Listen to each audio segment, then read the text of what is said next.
Hello students, welcome back to my YouTube channel. हम लोगों ने पिछले क्लासेस में ज्योमेट्रिकल आइसोमेरिज्म को देख लिया था, कंप्लीट कर लिया था। और आज का लेक्चर हम लोगों का ऑप्टिकल आइसोमेरिज्म का है।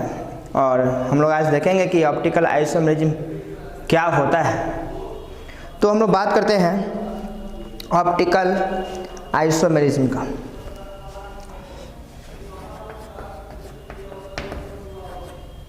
Optical isomerism. अब जैसा कि हम लोग ऑप्टिकल आइसोमेरिज्म पढ़ने जा रहे हैं, तो हम लोग को सबसे पहले जानकारी होना चाहिए कि ऑप्टिकल का मतलब क्या है, ऑप्टिकल होता क्या है। तो आप लोग फिजिक्स में ऑप्टिक्स चैप्टर पढ़े होंगे। तो ऑप्टिक्स क्या, लाइट से रिलेटेड टॉपिक है और ऑप्टिक्स से ही ऑप्टिकल वर्ड डिराइव हुआ है। तो यहाँ पे हम लोग लाइट के सेंस से ही हम लोग आगे बात करने जा रहे हैं।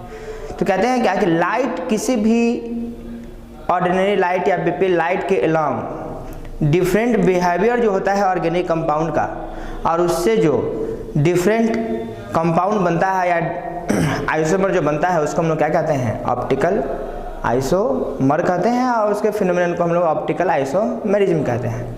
तो हम लोग उससे पहले कुछ और भी टॉपिक्स को देखेंगे जो कि इस बात को सोचने और समझने में हम लोगों को सहायता करेगा कि ऑप्टिकल आइसोमेरिज्म एक्चुअल में होता क्या है। तो उससे पहले हम लोग एक टर्म पढ़ेंगे जिसका नाम है plane polarised light. Plane polarised light, इसको हम लोग शॉर्ट में पीपीएल भी कहते हैं। पीपीएल,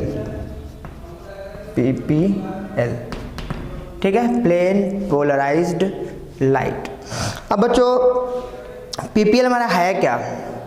तो जैसे नॉर्मली हम लोग जानते हैं कि कोई भी ऑर्डिनरी लाइट का वाइब्रेशन जो है वो सारे डायरेक्शन में होता है। इसका सीधा सा मतलब ये है कि आप नॉर्मल एक किसी टॉर्च की लाइट की बात करें, और जब टॉर्च की लाइट को आप ऑन करते हैं तो आप देखेंगे क्या कि उसका लाइट चारों दिशा में आपको दिखेगा। मतलब किसी एक पार्टिकुलर डायरेक्शन में नहीं है, मतलब चारों तरफ उसका लाइट जो है आपको फैलता हुआ दिखेगा। तो हम उसी ऑर्डिनरी लाइट की बात कर रहे हैं। तो कहते हैं कि जब उस ऑर्डिनरी लाइट को आप नाइकोल प्रिज्म से गुजारेंगे, नाइकोल प्रिज्म जो है वो CaCO3 का बना होता है। तो नाइकोल प्रिज्म से गुजारने पर वह जो ऑर्डिनरी लाइट जो पहले चारों दिशा में, चारों डायरेक्शन में रिफ्लेक्ट हो रहा था, तो नाइकोल प्रिज्म से गुजारने के बाद आपको उसका रिफ्लेक्शन किसी सिंगल डायरेक्शन में दिखाई देगा। ठीक है, तो वैसे ही लाइट्स को हम लोग क्या कहते हैं, प्लेन पोलराइज्ड लाइट। तो हम कह सकते हैं कि an ordinary light vibrates in all direction, but when they passed through a Nicol prism, then it begins to vibrate in only one direction, which is called plane polarized light। हुआ क्या actually, वो समझने की बात है।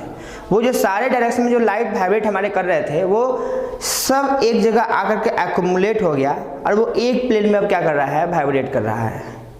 ठीक है, और पोलराइज हो गया, लाइट का क्या हो गया, पोलराइजेशन हो गया। जो लाइट पहले चारों दिशा में था, चारों डायरेक्शन में था, वो लाइट अब किसी एक डायरेक्शन में आकर के क्या हो गया, पोलराइज हो गया। तो एक प्लेन में वो लाइट आपको दिखेगा, और चूंकि लाइट का पोलराइजेशन हुआ है तो इसलिए उस लाइट को हम लोग प्लेन पोलराइज्ड लाइट कहते हैं। तो सबसे पहले हम लोग प्लेन पोलराइज यानी कि पीपीएल को, प्लेन पोलराइज्ड लाइट को क्या करते हैं, डिफाइन कर लेते हैं। लिखते हैं हम लोग, and ordinary light vibrates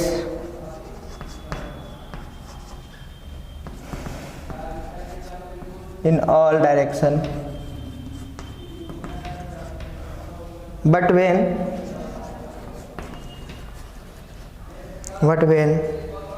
they passed through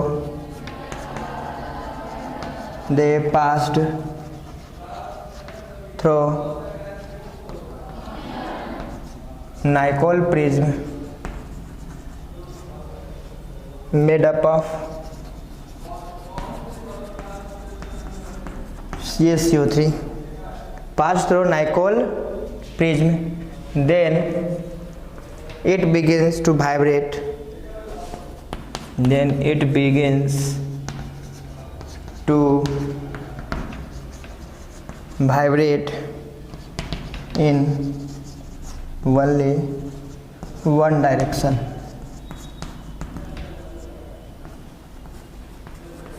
which is called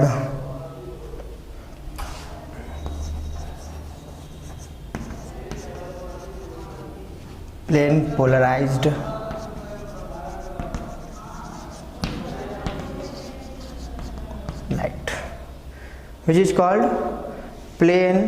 polarized light, इसका हम लोग एक मैकेनिज्म देखते हैं। हम लोगों ने एक लाइट को लिया जो पहले सारे डायरेक्शन में वाइब्रेट कर रहा था, कुछ इस तरीके से, और भी डायरेक्शन होगा, सबको दिखाना एक जगह संभव नहीं है, इस तरीके से। लेकिन अब क्या कर रहे हैं, जब इस ऑर्डिनरी लाइट को, ये हमारा ऑर्डिनरी लाइट है और ये हमारा नाइकोल प्रिज्म है। जब इस नाइकोल प्रिज्म से इसको हम लोग गुजारते हैं तो यही लाइट जो पहले सारे डायरेक्शन में वाइब्रेट कर रहा था ना, उसका वाइब्रेशन अब आप लोग सिंगल डायरेक्शन में देखेंगे इस तरीके से। तो इसको हम लोग कहते हैं PPL। क्या कहते हैं इसको? PPL, यानी कि प्लेन पोलराइज्ड लाइट। अब बच्चों हम लोग को पढ़ना ऑप्टिकल आइसोमेरिज्म, और हम लोग अभी पढ़ रहे हैं PPL। मैंने बताया है आपको कि ऑप्टिकल आइसोमेरिज्म को समझने के लिए, पढ़ने के लिए PPL के बारे में जानकारी आपको होना बहुत ज़रूरी है, ठीक है। तो अब हम लोग कहते हैं कि जब किसी ऑर्गेनिक कंपाउंड से होकर इस PPL को, यानी कि प्लेन पोलराइज्ड लाइट को गुजारा जाता है, कोई ऑर्गेनिक कंपाउंड हम लोग ले लें, उस ऑर्गेनिक कंपाउंड से हम लोग किसी PPL लाइट को, यानी कि हमारा प्लेन पोलराइज्ड लाइट को उस ऑर्गेनिक कंपाउंड से होकर के गुजारा जाए, तो गुजारने पर आपको दो प्रकार का ऑब्जर्वेशन दिखाई देने वाला है, ठीक है। एक तो ऑब्जर्वेशन हो सकता है क्या कि जब उस ऑर्गेनिक कंपाउंड से PPL पास किया तो वो या तो क्लॉकवाइज डायरेक्शन मूवमेंट उसका स्टार्ट हो गया, या उस PPL का मूवमेंट एंटी क्लॉकवाइज डायरेक्शन में स्टार्ट हो गया। और दूसरा ऑब्जर्वेशन आपको दिख सकता है कि PPL में किसी प्रकार का कोई भी डेविएशन नहीं हुआ, ठीक है। पहला ऑब्जर्वेशन कि PPL गेट डेविएटेड, मतलब PPL या तो क्लॉकवाइज डायरेक्शन में मूव करना स्टार्ट कर देगा या एंटी क्लॉकवाइज डायरेक्शन में मूव करना स्टार्ट कर देगा, ठीक है। और दूसरा ऑब्जर्वेशन है कि PPL बिना किसी डेविएशन के उससे सीधा पास कर जाएगा। तो कहते हैं कि अगर कोई ऐसा ऑर्गेनिक कंपाउंड है जिससे PPL को पास कराने पर उस PPL में किसी प्रकार का डेविएशन दिखा, कहने का मतलब है कि या तो क्लॉकवाइज डायरेक्शन में मूव कर रहा है या एंटी क्लॉकवाइज डायरेक्शन में मूव कर रहा है, तो हम कहते हैं कि वह ऑर्गेनिक कंपाउंड उस PPL के थ्रू ऑप्टिकल एक्टिव कंपाउंड होगा। ऑप्टिकल एक्टिव, एक्टिव का सेंस आप समझ लीजिए सक्रिय, है ना, और ऑप्टिकल का सेंस है कि लाइट के थ्रू एक्टिव सब्सटेंस, मतलब कि वह सब्सटेंस ऑप्टिकल आइसोमेरिज्म शो करेगा। मतलब ये है बच्चों कि वह सब्सटेंस ऑप्टिकल आइसोमेरिज्म शो करेगा। लेकिन अगर किसी सब्सटेंस से होकर PPL बिना किसी डेविएशन के पास कर जाता है तो हम कहते हैं क्या कि वह सब्सटेंस ऑप्टिकली इनएक्टिव होगा, मतलब किसी भी लाइट के थ्रू, किसी प्रकाश के थ्रू उस सब्सटेंस, वह जो सब्सटेंस होगा वो ऑप्टिकली इनएक्टिव होगा, मतलब असक्रिय होगा। मतलब सीधा सा इसका ये मतलब है कि अगर किसी ऑर्गेनिक कंपाउंड से होकर के PPL बिना किसी डेविएशन के पास कर जाए तो हम कह सकते हैं कि वह सब्सटेंस ऑप्टिकल आइसोमेरिज्म शो नहीं करेगा। तो इसको भी हम लोग देखते हैं और फिर फाइनली हम लोग इस ऑब्जर्वेशन को देखने के बाद हम लोग ऑप्टिकल आइसोमेरिज्म को डिफाइन कर लेंगे बच्चों, ठीक है। तो हम लोग कहते हैं कि when organic compound is placed, when, ये हमारा डिफिनेशन नहीं है, ध्यान रहे। ऑप्टिकल आइसोमेरिज्म का डिफिनेशन अभी तक हम लोगों ने नहीं पढ़ा। हम लोगों ने अभी तक पीपीएल को पढ़ा है और किसी पीपीएल को अगर या पीपीएल के रास्ते में अगर ऑर्गेनिक कंपाउंड को डाल दिया जाए तो क्या ऑब्जर्वेशन होगा, और वही ऑब्जर्वेशन जो है आपको ऑप्टिकल आइसोमेरिज्म के डिफिनेशन को लेकर आएगा आपके सामने। तो हम लोग सबसे पहले उस ऑब्जर्वेशन को देखते हैं। तो कहते हैं कि when an organic compound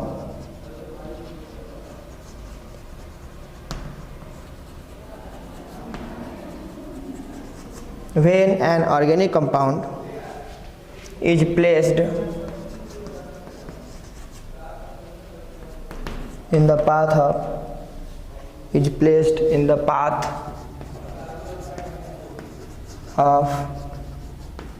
PPL, placed in the path of PPL, then placed in the path of PPL, then two observation can be obtained. Observation first,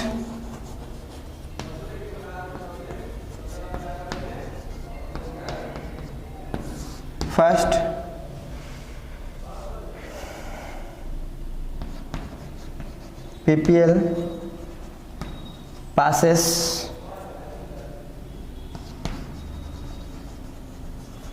through an organic compound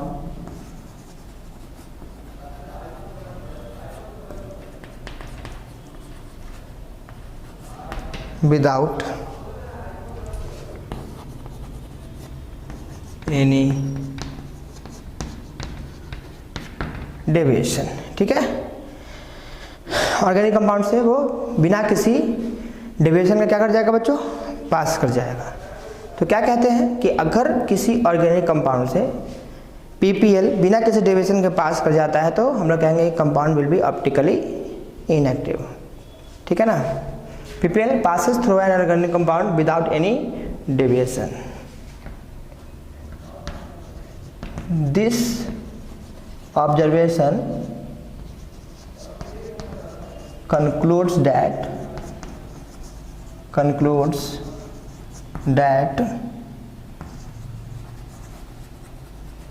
organic compound will be inactive, optically inactive.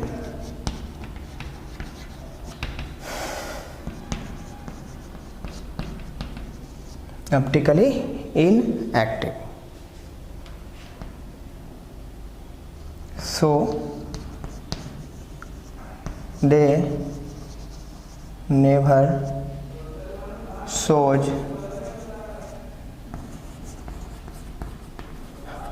optical isomerism.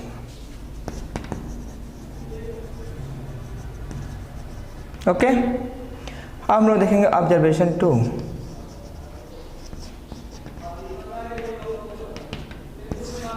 Observation 2 क्या होगा बच्चों, PPL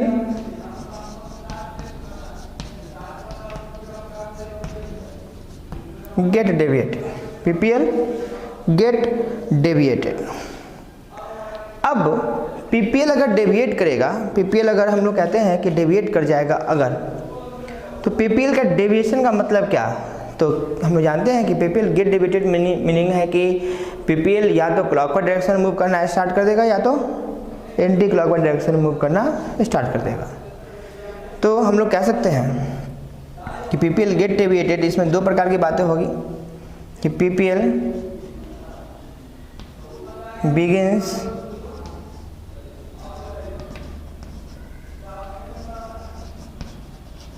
rotate in clockwise direction,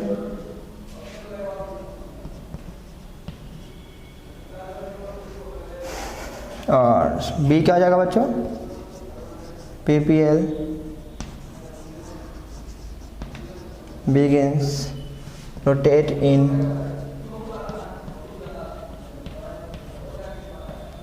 anti-clockwise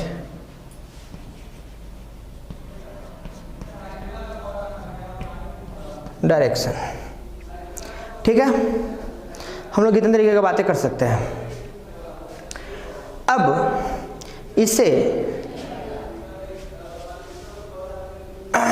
इसको हम लोग as a mechanism भी देखेंगे, और वैसे यहाँ भी दिखाया जा सकता है। तो सबसे पहले इसको मिटाया जाता है, क्योंकि यहाँ पर तो प्रॉपर स्पेस फिर है नहीं। तो इसके मैकेनिज्म को देखने के लिए सबसे पहले हम क्या करते हैं, इसको मिटा देते हैं। ध्यान रहे, PPL begins to rotate in clockwise direction और PPL begins to rotate in anti clockwise direction. मतलब वो दो डायरेक्शन में रोटेट कर सकता है, या तो क्लॉकवाइज या तो एंटी क्लॉकवाइज डायरेक्शन। ठीक है, अब ध्यान से देखेंगे बच्चों आप लोग, इसको हम लोग एक मैकेनिज्म के द्वारा देखते हैं, एक फिगर के द्वारा देखते हैं। ध्यान से देखिएगा आप लोग, एक हमने PPL लिया, अब PPL का पाथ जनरली यही होगा, तो इसके पाथ में, इस PPL के पाथ में हम लोगों ने एक ऑर्गेनिक सब्सटेंस को एज्यूम किया। इस PPL के पाथ में हम लोगों ने एक ऑर्गेनिक सब्सटेंस को एज्यूम किया। मान लिया कि ये हमारा क्या है, एक ऑर्गेनिक सब्सटेंस। ठीक है, ये हमारा क्या होगा बच्चों, PPL। ये क्या होगा, कोई ऑर्गेनिक सब्सटेंस है हमारा।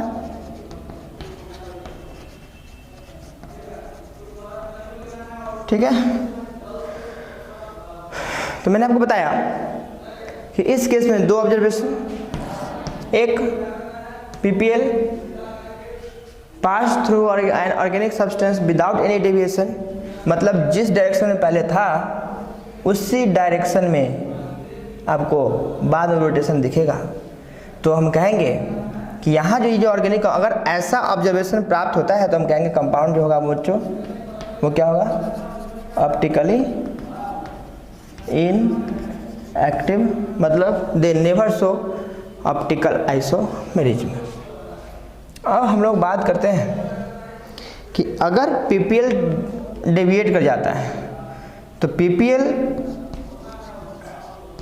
गेट डेविएटेड,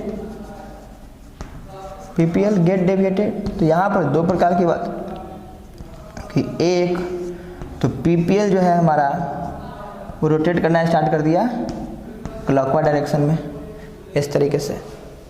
ठीक है, इस तरीके से। तो हम लोग कहते हैं कि पॉजिटिव थीटा इसकी वैल्यू होगी, मतलब कुछ ना कुछ एंगल बनेगा ना। तो क्लॉकवाइज डायरेक्शन में जो हमारा एंगल बनता है आफ्टर रोटेशन उसको हम लोग पॉजिटिव थीटा कहते हैं। ठीक है, और दूसरा कुछ इस तरीके से, तो हम कहते हैं कि ये हमारा एंटी क्लॉकवाइज डायरेक्शन मूव कर रहा है, तो ये नेगेटिव थीटा। ठीक है, तो इस तरीके का रोटेशन दिख रहा है तो हम कहेंगे क्या कि कंपाउंड जो होगा बच्चों वो ऑप्टिकली एक्टिव कंपाउंड होगा, मतलब they always shows what, optical isomerism. अब हम लोग इस बेसिस पे डिफिनीशन को लिख सकते हैं, बता सकते हैं। तो क्या होगा, the stereo isomer which have same physical property but different their behaviour along plane polarised light is called optical isomer and the phenomenon is called optical isomerism. हम लोग कह सकते हैं कि the stereo isomers which have same physical property but different their behavior along PPL is called optical isomer and the phenomenon is called optical isomerism। अब हम लोग इसको डिफाइन कर लेते हैं बच्चों। The stereomers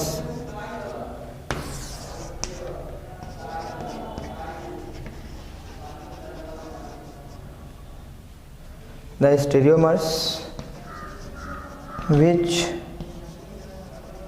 have same physical property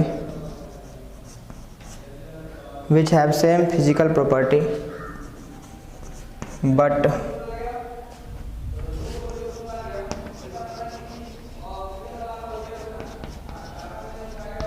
different their behavior along the PPL is called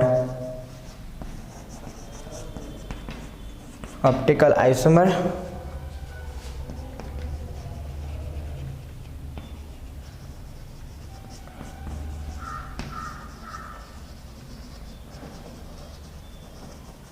And the phenomenon is called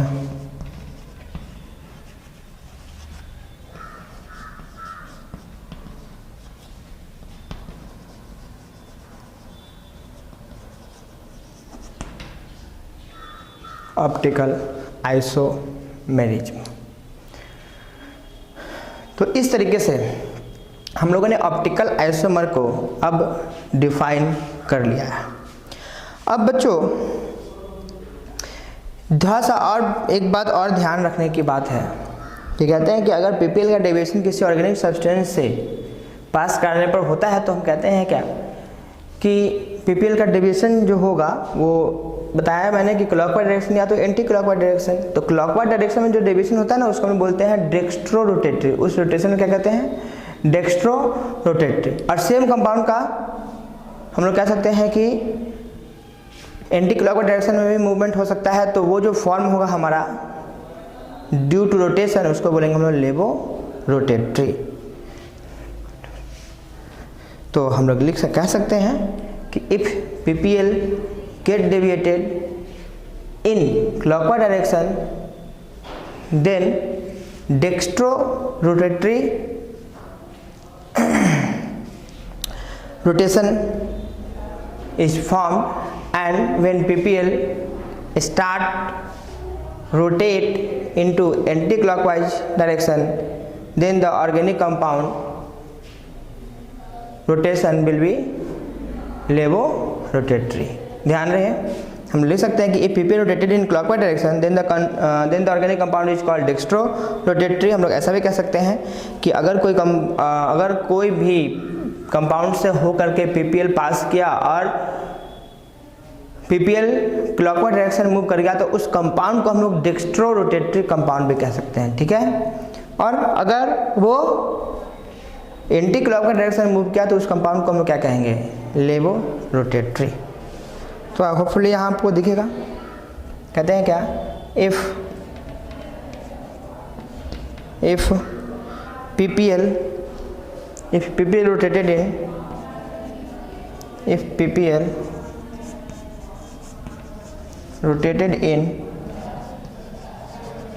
clockwise direction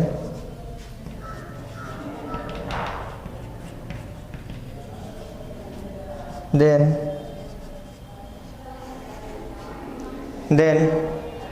the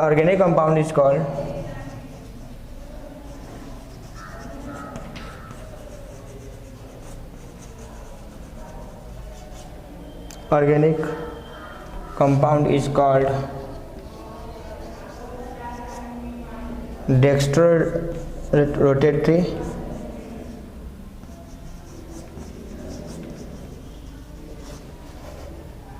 and if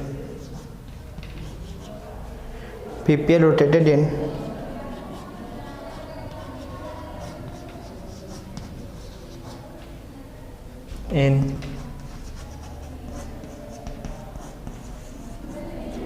anti-clockwise direction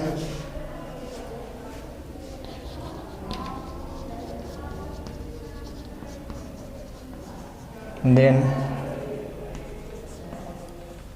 the organic compound is called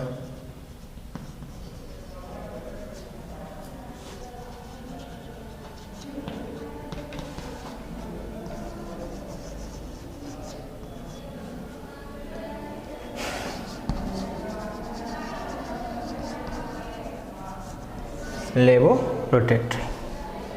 तो इस तरीके से इतना बात optical isomerism के बारे में हम लोगों का हो गया।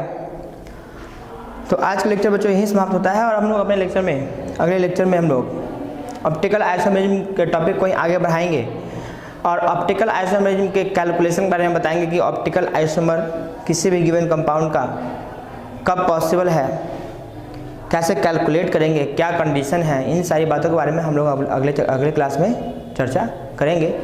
तो आज के लिए बच्चों इतना ही रहने दीजिए। Thank you.